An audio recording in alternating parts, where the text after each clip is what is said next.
Hello everyone, welcome to the study Bangla. আজকে আমরা করব কোষে দিকে 19-এর 15 কোশ্চেন। 1 সেমি পুরু সীসার পাতের তৈরি একটি ফাঁপা গোলাকার বাইরের ব্যাসার্ধের দৈর্ঘ্য 6 সেমি। গোলকটি গলিয়ে 2 সেমি দৈর্ঘ্যের ব্যাসার্ধের একটি নিরেট লম্ববৃত্তাকার দণ্ড তৈরি করা হলে দণ্ডটির দৈর্ঘ্য কত হবে হিসাব করে লিখি। তাহলে কি বলেছে, বাইরের ব্যাসার্ধের দৈর্ঘ্য বলে দেওয়া আছে 6 সেমি আর পুরু বলা আছে 1 সেমি। তাহলে ভিতরের ব্যাসার্ধ কত হবে? তাহলে ভিতরের ব্যাসার্ধ সমান কত হবে? 6 - 1 সমান 5 সেমি।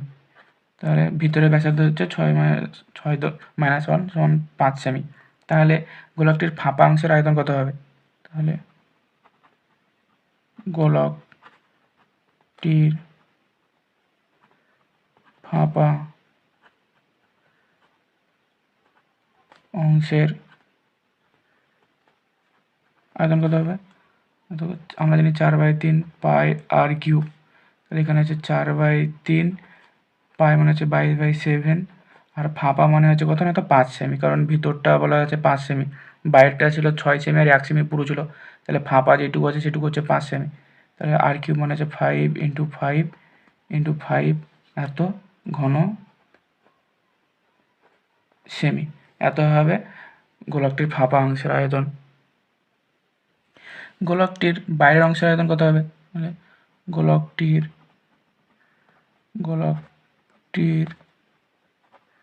বাইরের অংশের আয়তন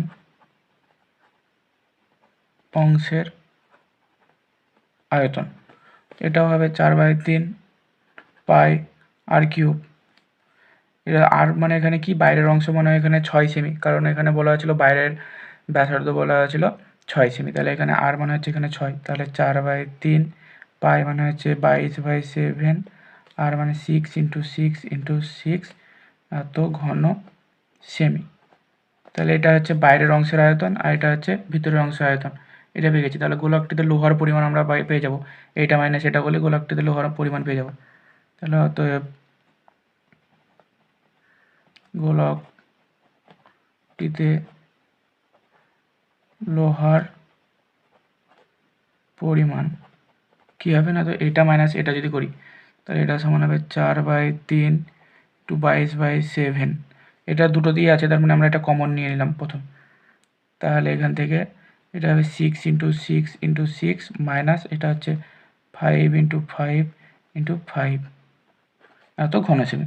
তো এটা সমান কি না, তো 4/3 22/7। এটা হচ্ছে 6 36 আর 36 আর 6 হচ্ছে 216 মাইনাস 5 × 5 = 25, 5 × 5 = 125 216 মাইনাস 125 ঘন সেমি। তাহলে গোলকটিতে লোহার পরিমাণ এটা হচ্ছে। তার ওটা সমান কত হবে? ওটা সমান হবে 4/3 × 22/7 আর 216 মাইনাস 125 ছিল, তাহলে × 91 এত ঘন সেমি। এটা হচ্ছে লোহার পরিমাণ গোলকটি। তাহলে এখানে এবার কি করতে হবে? এবার বলা আছে এই পরিমাণটাকে গলিয়ে লোহার দণ্ড তৈরি করবে। মানে কি, লোহার দণ্ড মানে হচ্ছে চোঙ। তাহলে চোঙের উচ্চতা আমরা ধরে নিচ্ছি চোঙের উচ্চতা সমান h সেমি, এটা আমরা ধরে নিচ্ছি। আর ব্যাসার্ধ r সমান এখানে বলা আছে 2 সেমি বলে দেওয়া আছে। তাহলে r সমান 2 সেমি। তাহলে আয়তন, চোঙের আয়তন কত হবে? চোঙের আয়তন সমান কত? তো আমরা জানি পাই r² h এত ঘন সেমি।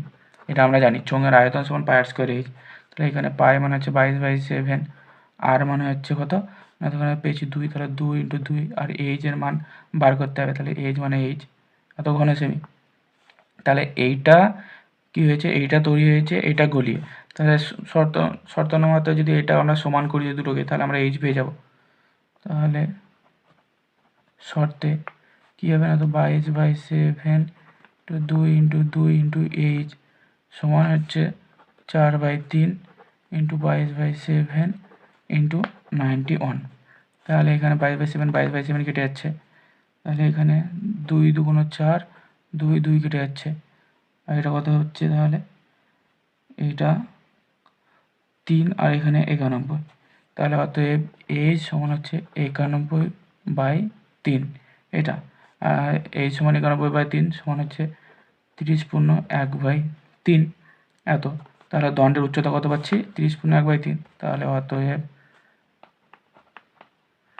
দণ্ডের উচ্চতা সমান 30/1/3 সেমি। এটা হচ্ছে অ্যান্সার। 16টা কি বলেছে? 2 মিটার লম্বা একটি আয়তঘনাকার কাঠের লগের প্রস্থচ্ছেদ বর্গাকার এবং তার প্রতিটি বাহুর দৈর্ঘ্য 14 ডেসিমিল। সবচেয়ে কম কাঠ নষ্ট করে ওই লগটিকে যদি একটি লম্ববৃত্তাকার গুঁড়িতে পরিণত করা যায় তবে তাতে কত ঘনমিটার কাঠ থাকবে এবং কত ঘনমিটার কাঠ নষ্ট হবে হিসাব করে লিখি। এখানে উত্তর সংখ্যা দেখি আছে, বর্গাকার চিত্রের অন্তর্লিখিত পরিবৃত্ত হলে বৃত্তের ব্যাসের দৈর্ঘ্য বর্গাকার চিত্রের বাহুর দৈর্ঘ্যের সমান। এখানে 2 মিটার কি বলা আছে না, তো 2 মিটার লম্বা লগ বলা আছে। তাহলে 2 মিটার সমান হচ্ছে 20 ডেসিমি। এটা কি না, এটা উচ্চতা পাচ্ছি আমরা, এটা উচ্চতা। তাহলে আয়তঘনাকার কাঠের আয়তন কত হবে? আয়তঘনাকার কাঠের আয়তন সমান আমরা কি জানি? দৈর্ঘ্য ইন্টু প্রস্থ ইন্টু উচ্চতা। তাহলে আয়তন, আর এখানে কি বলা আছে? 14 সেমি করে বলা আছে প্রতিটি বাহু। তাহলে এখানে 14 সেমি দৈর্ঘ্য, 14 সেমি প্রস্থ আর উচ্চতা এখানে 20 সেমি পেয়ে যাচ্ছি, 20। তাহলে এত ঘন ডেসিমি, এটা হচ্ছে আয়তঘনাকার কাঠের আয়তন। তাহলে লম্ববৃত্তাকার অবস্থায় গুঁড়িটির ব্যাস কত বলা আছে? 14 ডেসিমি বলা আছে। তাহলে ব্যাসার্ধ কত হবে? ব্যাসার্ধ, তাহলে লম্ববৃত্তাকার অবস্থায় গুঁড়িটির ব্যাসার্ধ, তাহলে গুঁড়িটির ব্যাসার্ধ সমান হচ্ছে 14/2 সমান 7 এত ডেসিমি, এটা পেয়েছি। তাহলে লম্ববৃত্তাকার অবস্থায় গুঁড়িটির আয়তন কত হবে? তাহলে গুঁড়িটির আয়তন লম্ববৃত্তাকার অবস্থায় এটা কি হবে না, তো 22/7 ইন্টু পাই আর স্কোয়ার মানে হচ্ছে 7 ইন্টু 7 আর এইচ মানে হচ্ছে 20।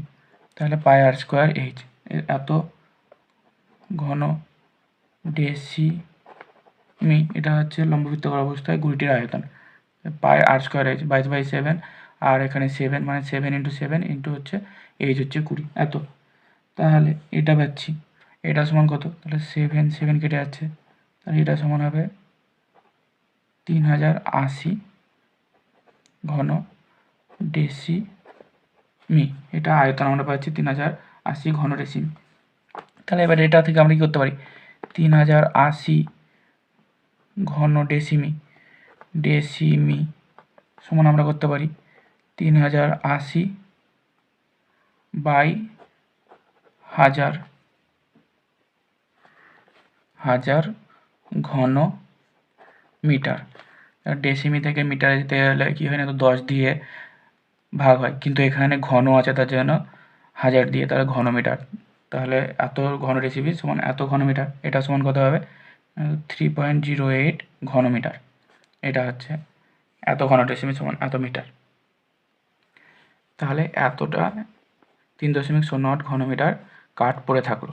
এটা হচ্ছে একটা অ্যান্সার পেয়ে গেলাম। তাহলে কত কাঠ নষ্ট হবে? তাহলে কাঠ নষ্ট হবে কত না, তো 14 ইন্টু 14 ইন্টু 20, এটা হচ্ছে আয়তঘনকের আয়তন পেয়েছিলাম, এটা 14 ইন্টু 14 ইন্টু 20 এত। এটা মাইনাস কত? মাইনাস হবে 22/7 ইন্টু 7 ইন্টু 20। এটা কি না, তো এটা পেয়েছিলাম গুঁড়িটির আয়তন পেয়েছিলাম 22/7 ইন্টু 7 ইন্টু 7 ইন্টু 20 কী ছিল না, তো পাই আর স্কোয়ার এইচ এটা। তাহলে এটা থেকে আমরা কি পাচ্ছি? এটা 7 কেটে যাচ্ছে, তাহলে এটা সমান হচ্ছে 14 ইন্টু 14 ইন্টু 20 মাইনাস এটা হচ্ছে 22। এখান থেকে যদি আমরা একটা, এটা 20 আছে, এটা আমরা 11 দিয়ে করে দিলাম, এটা 11 আর এটা 2 এখানে গুণ করে দিলাম, তাহলে 11 ইন্টু এটা করে দিচ্ছি 14 ইন্টু 70। তাহলে এটা আমাদের কমন নিতে সুবিধা হবে। তাহলে এখান থেকে 14 আর 20 কমন আসছে, তাহলে 20 ইন্টু 14 এটা আমরা কমন পেয়ে যাচ্ছি। এখান থেকে একটা পেয়ে যাচ্ছি 14 মাইনাস 11 সমান হচ্ছে 20 ইন্টু 14 ইন্টু এটা হচ্ছে 14 মাইনাস 11 সমান 3। তাহলে এটা সমান কী হবে? এটা সমান হবে 3 × 3 42 20, তাহলে 840 ঘন ডেসিমি। এটা ঘন ডেসিমিতে আসছে, তাহলে 840 ঘন ডেসিমি। তাহলে এটা সমান আমরা করতে পারি, কি করতে পারি না, তো 840 বাই 1000 ঘনমি, কারণ আমাকে ঘনমিটারে চেয়েছে আগেরটার মতনই। এটাকে আমরা করে দিলাম যে 1000 দিয়ে ভাগ করে দিলাম, ডেসিমি থেকে ঘনমিটার হয়ে গেল। তাহলে এটা সমান কী হবে? এটা সমান হবে 0.84 ঘনমিটার। তাহলে কাঠ নষ্ট হবে 0.84 ঘনমিটার। এটা হচ্ছে অ্যান্সার। নেক্সট কি আছে 17 এর আগেরটা কি আছে? আর একক দৈর্ঘ্যের ব্যাসার্ধ বিশিষ্ট একটি নিরেট গোলককে গলিয়ে আর একক উচ্চতার একটি নিরেট লম্ববৃত্তাকার শঙ্কু তৈরি করা হলো। শঙ্কুটির ভূমির ব্যাসের দৈর্ঘ্য কত? তাহলে গোলকের আয়তন আমরা জানি, গোলকের আয়তন সমান আমরা জানি 4/3 পাই আর কিউব ঘন একক। এটা আমরা জানি গোলকের আয়তন। তাহলে নিরেট লম্ববৃত্তাকার শঙ্কুর আয়তন কি? তাহলে নিরেট লম্ব বৃত্তাকার শঙ্কুর আয়তন সমান আমরা জানি 1/3 পাই আর স্কোয়ার। আর এইচ, যেহেতু এখানে এইচ মানে আর, এটা বড় আর ধরি, বড় আর, এখানে এইচ, আর এইচ মানে এখানে কি বলা ছিল? এইচ মানে আর বলে দেওয়া ছিল, আর উচ্চতা। তাহলে এইচটা এটা আর ধরে নিচ্ছি আমরা। তাহলে এখান থেকে আমরা কী করে দিতে পারি? শর্তে এখানে 4/3 পাই আর কিউব সমান 1/3 পাই বড় আর স্কোয়ার, আর এখানে এইচ মানে হচ্ছিল আর, তাহলে আর, এখানে কেটে যাচ্ছে 3 কেটে যাচ্ছে, পাই কেটে যাচ্ছে, আর কেটে গিয়ে হচ্ছে আর স্কোয়ার। তাহলে এখানে আর স্কোয়ার সমান বড় আর স্কোয়ার সমান হচ্ছে 4 আর স্কোয়ার পাচ্ছি। তাহলে আর সমান কত না, তো এখানে 2 আর পাচ্ছি। তাহলে বড় আর সমান আমরা এখানে পাচ্ছি 2 আর। এটা অ্যান্সার একেরটা। তাহলে দুয়েরটা কী বলা আছে?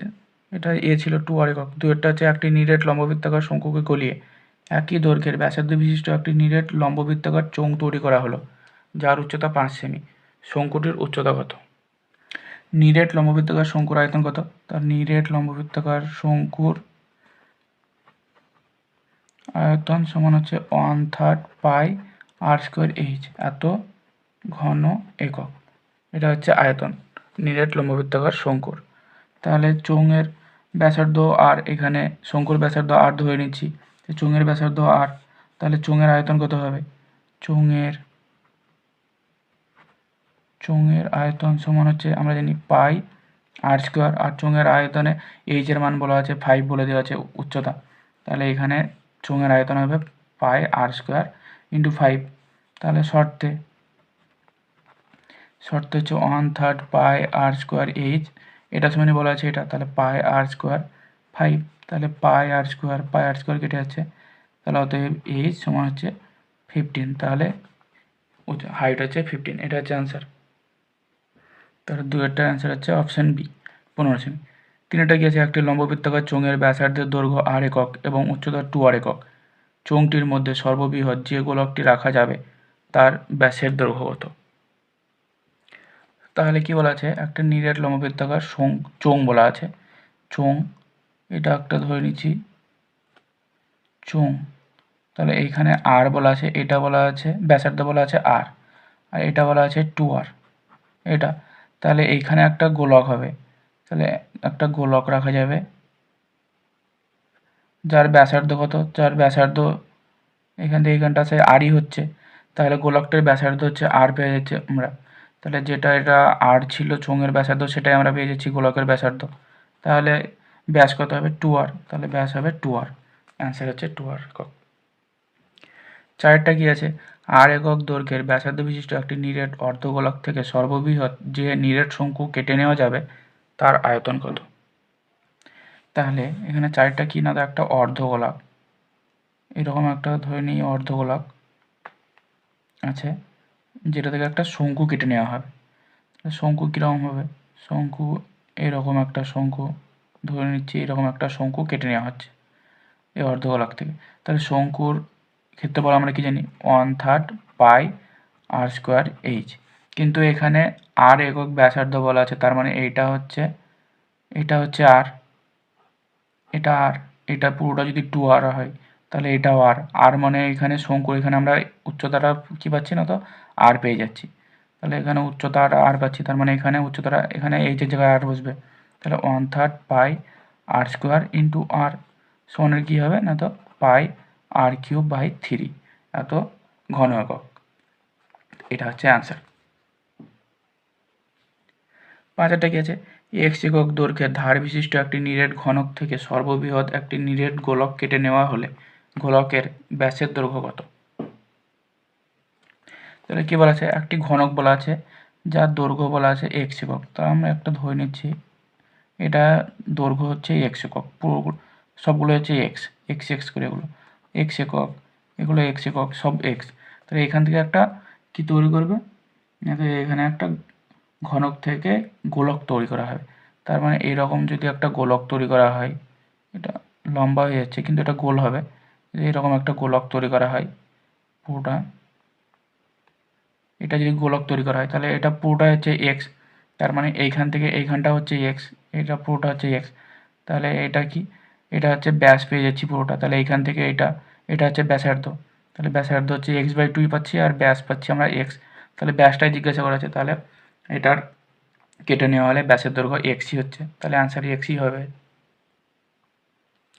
বির একটা কি বলছে, দুটি একই ধরনের নিরেট অর্ধগোলক যাদের ভূমিতলের প্রত্যেকের ব্যাসার্ধের দৈর্ঘ্য আর একক এবং তা ভূমি বরাবর জোড়া হলে মিলিত ঘনবস্তুর সমগ্রতলের ক্ষেত্রফল হবে 6πr² বর্গ একক।